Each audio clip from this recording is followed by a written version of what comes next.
You have no control as a passive investor. I'm Tim Diesel, a commercial real estate consultant. Today I want to talk to you about being a passive investor and some of the disadvantages that come with it.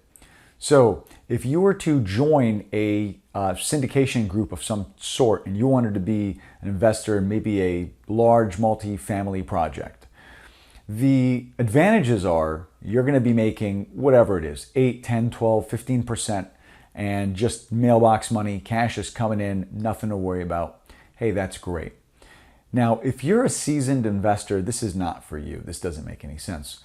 Unless if you just have cash, you have another project, another job, whatever it is you're doing, and you just kind of want some extra money coming in, and you know the management team, and you feel comfortable.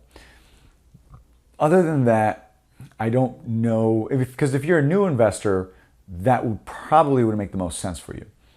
Now, the disadvantage of this is you don't have a lot of control of whatever happens to this project, right? Whatever happens to this property. There's usually someone in charge, and they're going to, whatever it is, revitalize the property, fix it up, get some rents in there.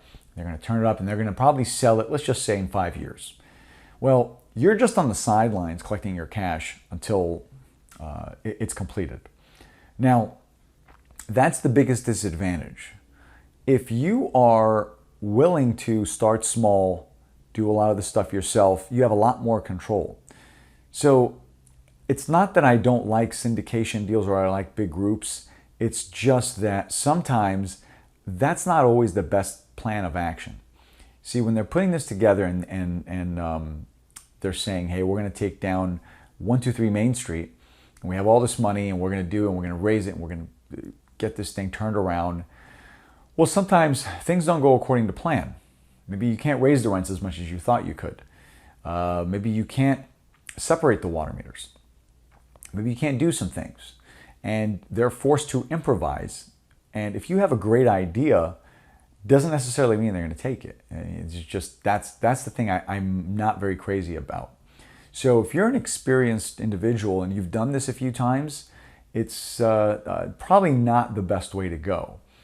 That's kind of my little 2 cents on it. Not to say it's not good, it's not great. There's a lot of guys finding a lot of deals out there, and you just have to know what to do with it.